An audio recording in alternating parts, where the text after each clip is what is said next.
आप हर दिन सुबह उठकर चाय की चुस्की के साथ अखबार पढ़ते होंगे, न्यूज़ चैनल देखते होंगे या फिर सोशल मीडियाज़ पे वीडियोस देखते होंगे, यूट्यूब ब्लॉग देखते होंगे और ख़बरों पर तरह तरह के कमेंट्स करते होंगे कि ये खबर अच्छी नहीं है, फलाने को, इस रिपोर्टर को ऐसा करना था, वैसा करना था, न जाने और कितनी बातें आप लोग कहते हैं रिपोर्टर्स को लेकर। लेकिन हम बस्तर के पत्रकार हैं और यहाँ रिपोर्टिंग करना किसी चुनौती से कम नहीं है। अबूझमाड़ हम गए थे रिपोर्टिंग के लिए, रात के करीब 9 बज रहे हैं। अबूझमाड़ से हम लौट रहे हैं और यहाँ रास्ता नहीं है, घने जंगल पथरीले रास्तों को पार कर हम लौट रहे हैं और इसी रास्तों से हम अबूझमाड़ के एक गांव गए थे। उस गांव की कहानी है कि गांव वालों ने जैसा बताया, पुलिस की गोली से ग्रामीण की मौत हुई है। हालांकि इस बात की खबर पुलिस को है या नहीं, इस बारे में फ़िलहाल हमें कोई जानकारी नहीं है। करीब 3 से 4 पहाड़ को हमने पार किया और 7 से 8 बरसाती नाले को पार कर हम अलबेड़ा गांव पहुंचे, जहां से रिपोर्ट कर हम खबर बनाकर हम आ रहे हैं। यहाँ नेटवर्क नहीं है क्योंकि अबूझमाड़ है और ये वही अबूझमाड़ है जिसे नक्सलियों का गढ़ कहा जाता है। नक्सलियों की सेंट्रल कमेटी इस इलाके में सक्रिय है, ऐसा कहा जाता है। और पीछे कुछ पत्रकार साथी और हैं। हम सुबह से ही निकले थे इस अबूझमाड़ के सफ़र के लिए। मेरे साथ सुनील भाई हैं, बहुत मेहनत कर रहे हैं। सुनील भाई बताओ, कितना मुश्किल भरा यह सफ़र है?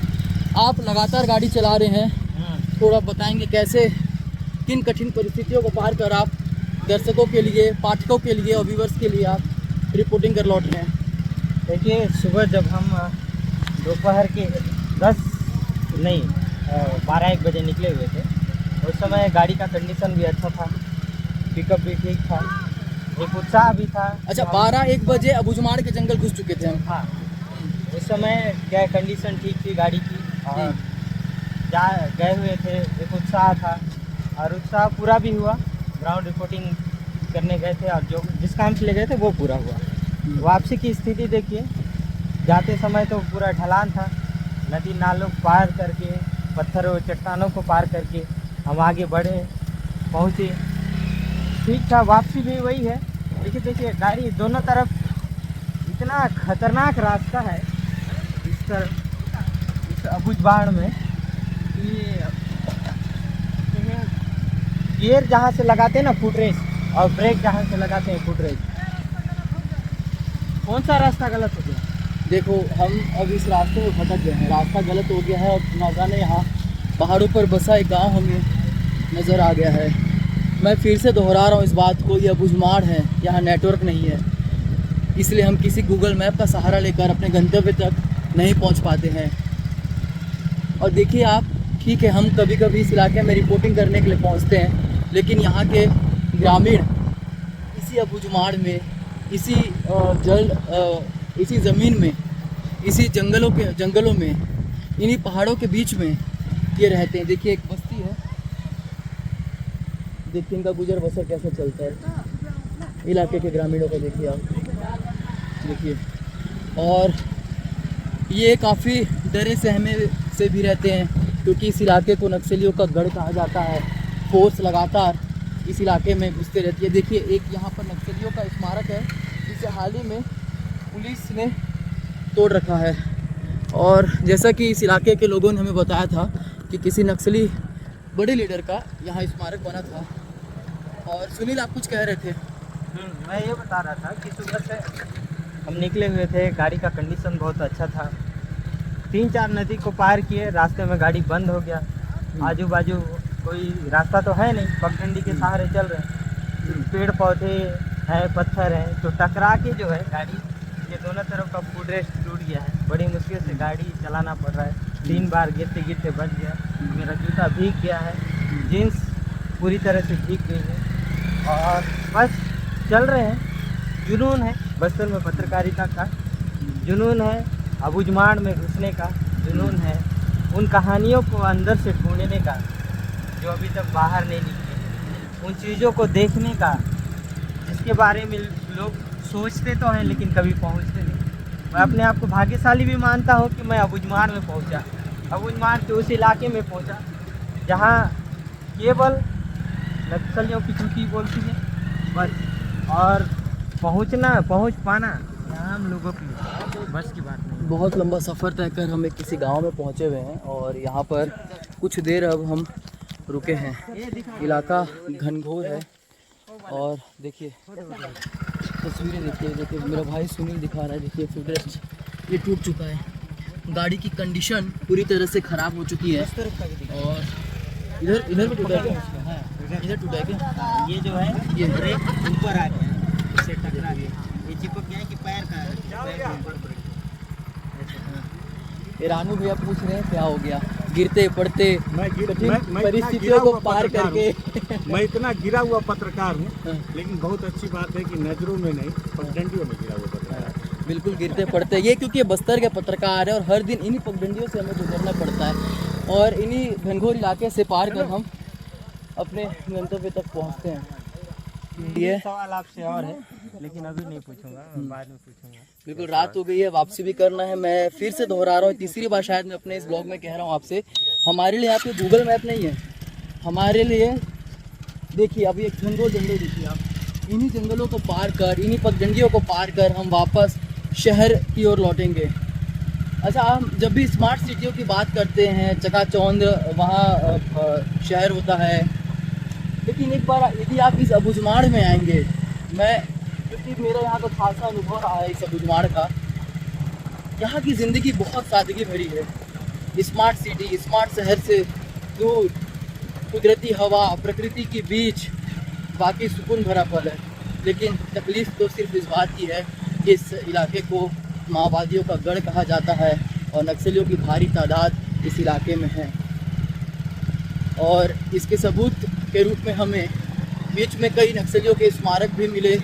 नक्सलियों ने जगह जगह पर कुछ पम्पलेट्स भी लगा कर रखे हुए थे। चुनाव के बहिष्कार के नक्सलियों ने नारे लिख रखे थे। उन सब को देखकर अपने कैमरे में कैद कर हम लौट रहे हैं। शासन प्रशासन की पहुंच से यह पूरा इलाका अभी कोसों दूर है।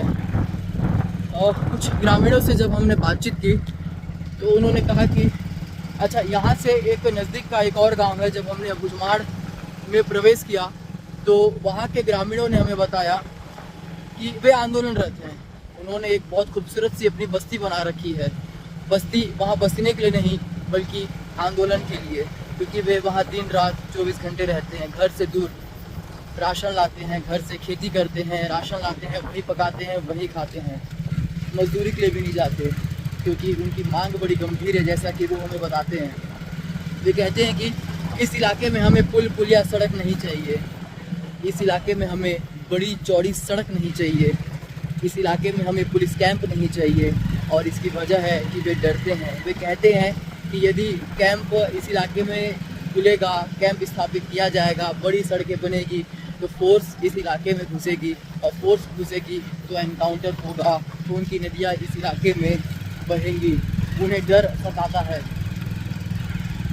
हालांकि इलाका जितना खूबसूरत है, यहाँ के अबुझमाड़ के जो निवासी हैं उनका जीवन सादगी भरा है। लेकिन मैं दूसरी बात और बता दूं कि हमारे जवान भी इसी जंगल में निकलते हैं, नक्सलियों की तलाश में निकलते हैं। 1 से 2 दिन का हमारा यह सफ़र है और इस सफ़र में हम इतने टायर्ड हो चुके थे, थक चुके। देखिए तस्वीर दिखा रहा हूँ, नक्सलियों का यह स्मारक है, ये देखिए, ये नक्सल स्मारक है। ऐसे न जाने ढेरों स्मारक इस इलाके में बने हुए हैं। अच्छा, ऐसा नहीं है कि शासन प्रशासन इस इलाके में पहुंच ही नहीं सकता, लेकिन वे कहते हैं कि इस इलाके में नक्सली हैं, हम आए तो कैसे आए। हर किसी को अपनी जान प्यारी होती है।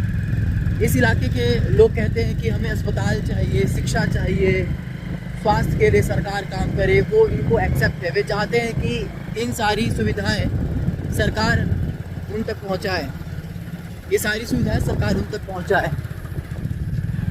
अब देखिए, मैं एक और दूसरी तस्वीर दिखा रहा हूँ। देखिए, ये नक्सलियों ने पोल लगा रखा है और इसमें विधानसभा चुनाव के बहिष्कार का नक्सलियों ने जिक्र कर रखा है। हालांकि अंधेरा है और जब हम इस अबुझमाड़ के अंदर प्रवेश कर रहे थे तो इस दौरान हमने कुछ तस्वीरें इसकी ली थी।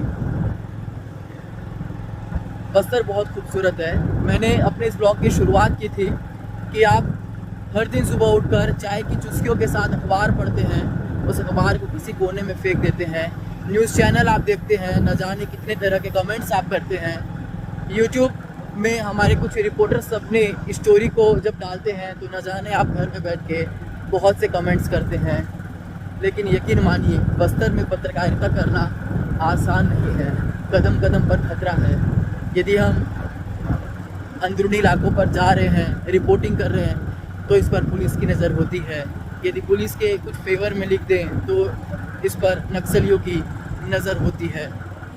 तो बस्तर में पत्रकारिता करना आसान नहीं है और इस घने जंगल में यदि हम घुस गए जंगली जानवरों के साथ, नक्सलियों की लगाई आईडी का भी हमें खतरा होता है। तो आप सभी से यही गुजारिश है कि आप बस्तर की तमाम रिपोर्ट्स देखें। बस्तर, मैं खुद कहूँगा कि मेरे बस्तर के पत्रकार साथियों के जज्बे को सलाम है, क्योंकि हर दिन जान जोखिम में डालकर हम रिपोर्टिंग के लिए निकलते हैं। अच्छा, यदि हमें कुछ हो जाए तो इसकी जिम्मेदारी न तो सरकार लेगी न तो दूसरे विंग के लोग लेंगे। हमारा भी घर है, हमारा भी परिवार है। क्यों सुनील भाई, मैं कहीं गलत बोल रहा हूँ? नहीं, बिल्कुल सही। हमारा घर, हमारा परिवार, सारी चीज़ों को छोड़कर हम कहानी को ढूंढने के लिए बस्तर के बिहड़ों में आते हैं, जान जोखिम में डाल कर आते हैं। कई जगह रिपोर्टिंग करते हुए मैंने बस्तर के पत्रकारों को देखा है, खासतौर पर विकास भैया की बात करूँ, उनको तैरना नहीं आता लेकिन नदी पार करके आदिवासियों की समस्या को सुनने के लिए बिहड़ों में जाते हैं। जान का खतरा ऐसे ही बना रहता है, यदि नाव पलट जाए, उन्हें तैरना तो आता नहीं। बिल्कुल सुनील भाई की इंद्रावती नदी का इन्होंने जो जिक्र किया, हमारे पत्रकार साथी बस्तर के वरिष्ठ पत्रकार विकास तिवारी जी का इन्होंने जिक्र किया। इंद्रावती नदी को पार हम एक लकड़ी की छोटी नाव से करते हैं और ठीक है, हम कभी कभी करते हैं, लेकिन अबुझमाड़ की इंद्रावती नदी पार की सैकड़ों जिंदगियां उसी लकड़ी की छोटी नाव पर ही निर्भर है। ऐसा नहीं है कि शासन प्रशासन वहाँ पुल नहीं बनाना चाहता।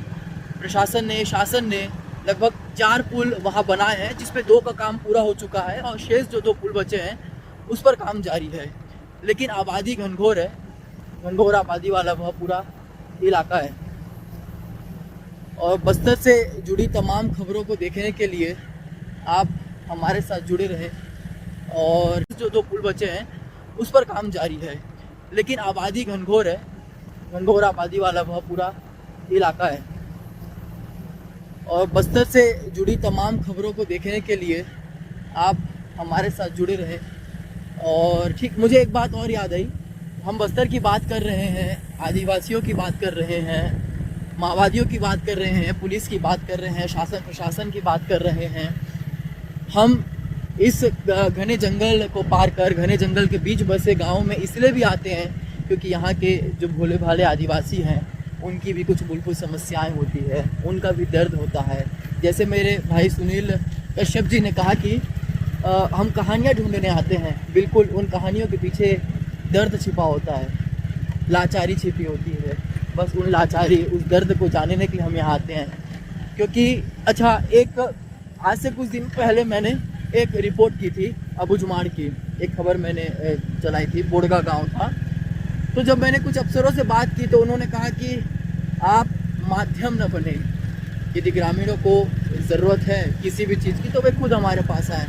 तो ऐसे अफसरों के लिए भी मैं कहना चाहूँगा, सर यदि हम माध्यम न बने तो शायद आप भी इस इलाके में आना पसंद नहीं करेंगे, क्योंकि आपके पास भी ऐसे बहाने होते हैं कि यह इलाका नक्सलियों का गढ़ है और हमें जान का खतरा है। और इन ग्रामीणों की बात को आप तक पहुंचाने के लिए, सरकार तक पहुंचाने के लिए, शासन प्रशासन तक पहुंचाने के लिए हम बस्तर के पत्रकार हर दिन जान जोखिम में डालते हैं। अपने इस ब्लॉग को मैं यहीं ख़त्म कर रहा हूं, क्योंकि घना जंगल है और ये जंगल ख़त्म नहीं हो रहा है।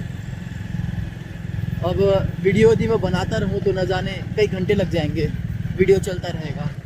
तो बस मेरी आप लोगों से यही गुजारिश है कि पत्रकारों पर टिप्पणियाँ न करें, क्योंकि उनकी भी ज़िंदगी है और वे भी खतरा मोल लेकर आप लोगों के लिए बेहतर खबर तलाशने के काम करते हैं।